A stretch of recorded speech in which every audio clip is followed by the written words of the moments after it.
വാർദ്ധക്യത്തിൽ താങ്ങേകാൻ ജോയ് ആലുക്കാസിന്റെ സെന്റർ ഫോർ സീനിയർ ലിവിംഗ് പുത്തൂരിൽ തറക്കല്ലിട്ടു. കല്ലിടൽ ചടങ്ങ് ജോയ് ആലുക്കാസ് ഗ്രൂപ്പ് ചെയർമാനും എംഡിയുമായ ജോയ് ആലുക്കാസും ജോയ് ആലുക്കാസ് ഫൗണ്ടേഷൻ ഡയറക്ടർ ജോളി ജോയ് ആലുക്കാസും ചേർന്ന് നിർവഹിച്ചു. പുത്തൂർ പള്ളി വികാരി ഫാദർ ജോജു പനക്കൽ ചടങ്ങിന് കാർമ്മികത്വം വഹിച്ചു. പ്രായമായവരുടെ ആരോഗ്യ പരിരക്ഷ ഉറപ്പാക്കുന്നതിനായാണ് Joy Alukkas centre for senior living ആരംഭിക്കുന്നത്. പാലിയേറ്റീവ് കെയർ യൂണിറ്റ് ഉൾപ്പെടെ മികച്ച ഡയാലിസിസ് യൂണിറ്റും 82 മുറികളിലായി 225 കിടക്കകളും ഈ സെന്ററിലുണ്ടാകും. പ്രായമായവർക്ക് കരുതലേകുന്നതിനൊപ്പം സാമ്പത്തികമായി പിന്നോക്കം നിൽക്കുന്ന പ്രായമായവർക്ക് തികച്ചും സൗജന്യമായി സേവനം ലഭ്യമാക്കുകയും ഈ പദ്ധതിയിലൂടെ ലക്ഷ്യമിടുന്നുണ്ട്.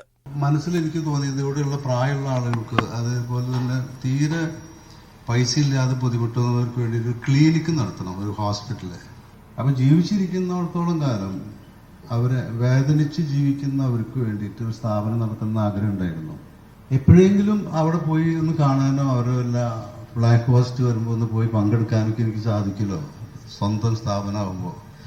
30 കോടിയോളം ചെലവിട്ട് നിർമ്മിക്കുന്ന ഈ ഭവനം ഈ വർഷം അവസാനത്തോടെ പൂർത്തീകരിക്കാനാണ് ലക്ഷ്യം.